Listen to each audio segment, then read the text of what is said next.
Okay, hello, my name is Denise Potvin, and thanks for having me here today, and congrats to everybody who's presented so far.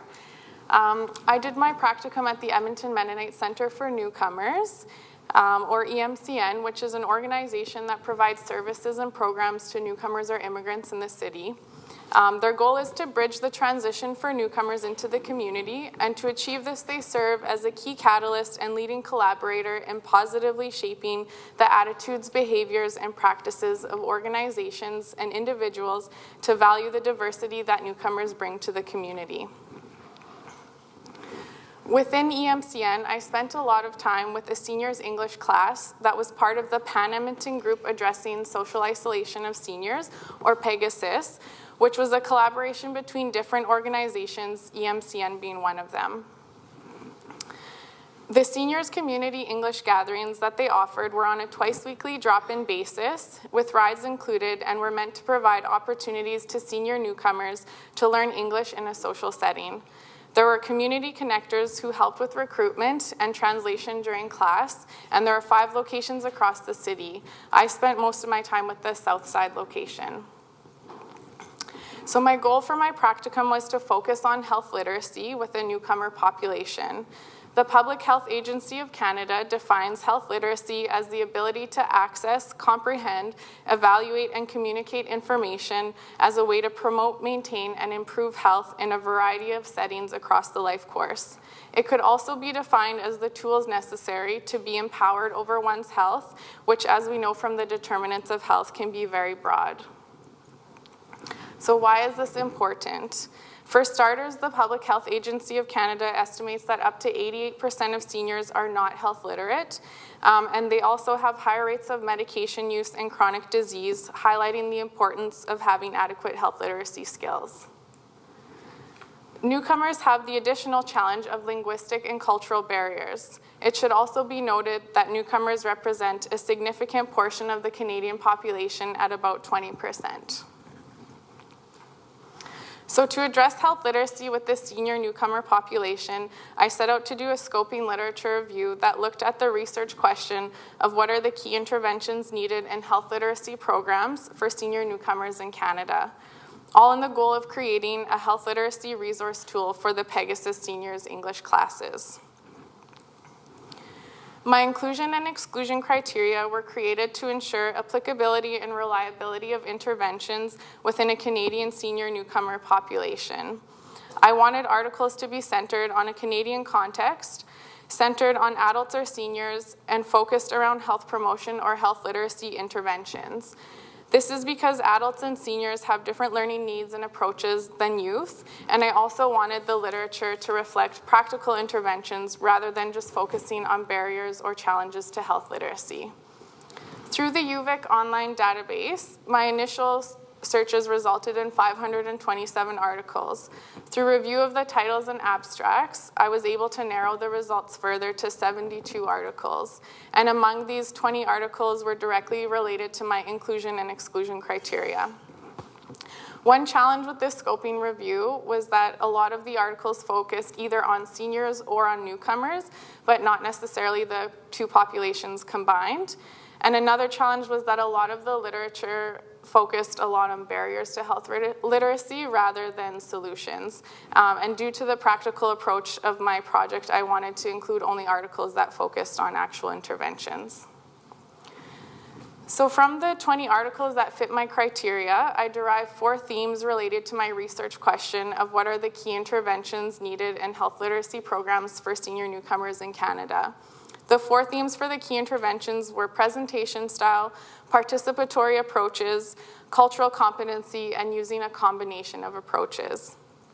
Presentation style refers to the use of plain and simple language, as well as incorporating lots of visual supplementation, such as pictures, video, and color. While this intervention is important with this senior newcomer population, the literature did warn about solely focusing on this step and made sure to mention that it shouldn't stop there. Participatory approaches refer to engaging the group in interactive activities. Some examples are including a group-made healthy snack when discussing healthy eating or doing different role play activities. There is some overlap between participatory approaches and cultural competency because both refer to engaging with the target audience. Cultural competency refers to doing an intervention with a group rather than for them. So this means including the cultural community in the design and process as well as the intervention. It also means being open to exploring different ideas and concepts or interventions with the group rather than strictly teaching them a specific viewpoint. Finally, a combination of approaches was found to be important for overall effectiveness. Simply applying one intervention was not necessarily deemed to increase health literacy, but by combining multiple approaches, there was a higher chance of increasing effectiveness. By using these 4 themes, I created a health literacy resource tool for the Pegasus group. The different topics were identified by the program lead, who had received feedback from the participants of their own learning needs independent of my project. So these are the different topics that I created for the resource tool.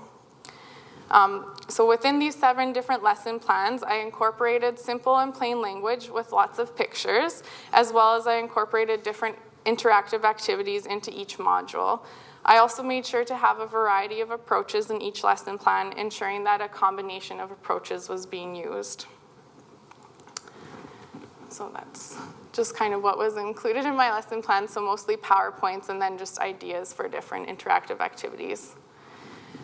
So my concluding thoughts are that I was able to implement these modules with one of the Pegasus groups, and some of the practical observations that I noted were that flexibility and simplifying the messages are key.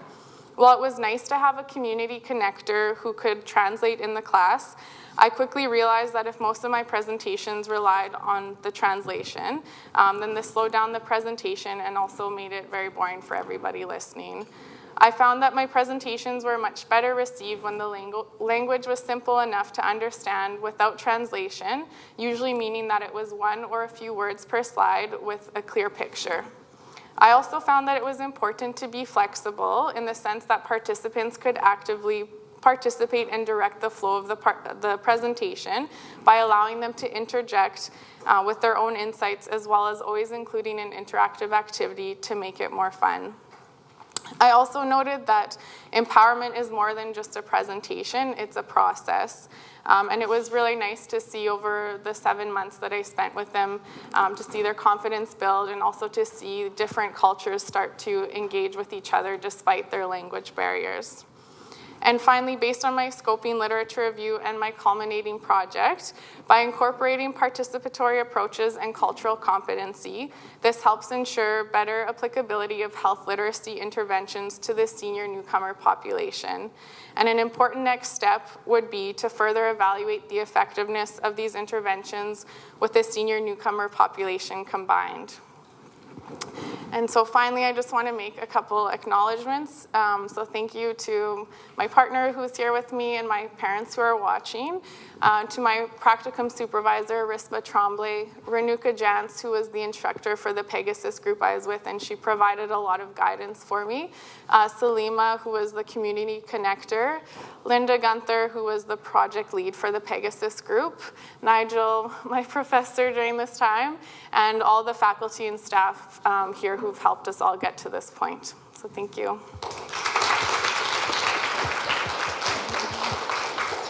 Questions for Denise? Doing the scan again. Oh, here comes Nigel. Okay. Denise, excellent presentation. Thank you. Can you tell me a little bit about the circumstances of the immigrants? Because my understanding, were they generally sponsored by their children? Because my understanding is very hard for a senior to come to Canada. Yeah, most of the people in the group were there because their children were living in Edmonton, so then they had come over. Some of them actually were permanently moved there, and then some of them would come over for a few months and then go back to their home country for a few months during the year. So the second part of the question then is, what sort of supports were they getting from their own children? It kind of depended. There was sometimes some issues because their children might want them to stay home because they might think they're too frail to be going out to different things like this, or they would want them to help with childcare or different household activities. So sometimes there's a little bit of challenge in terms of getting those seniors to come participate in the class, but that's where the community connectors were really valuable because they kind of helped bridge that with the participants and their children. Any other questions? I might pose one. I guess I think most of us hope now that we're fairly culturally sensitive, but there's always new things to learn. Mm-hmm. So when you were doing the pieces, mm-hmm. What was kind of one of the moments for you where you learned something that you weren't expecting to learn about ways that things needed to be phrased, or information that you would assume that people knew and they didn't? Mm-hmm. So can you give us some tips? Sure. One big tip? I think the biggest thing was just that to really simplify what you were trying to present and to give it in more of kind of an introduction type way so that you could have a discussion about it with the class. Because everybody came from very different backgrounds, and because they're seniors, they've all had very different experiences and a lot of expertise to share. So the biggest thing for me was just learning that to introduce maybe the language and the concept, but then to open it up as a discussion, and that's where kind of the best cultural learning came from. Thank you. Mm-hmm. Any other questions? All right. If not, Lynn's got one. Do you have any idea how many languages were people's first languages in a typical group, if there was a typical group? Yeah, so there were 5 locations across the city, and they tried to have a community connector in each group that was maybe more common to the typical demographic that would be there. But even within our group, there was maybe like 4 or 5 different languages in terms of all of the participants. So our community connector could translate into maybe 4 of them, but then there are still some that had very little English, but we didn't have anybody to translate for, so that's where it was really important to always simplify the language and the messages. Mm-hmm. Very interesting. Thank you. Thank you. Mm-hmm.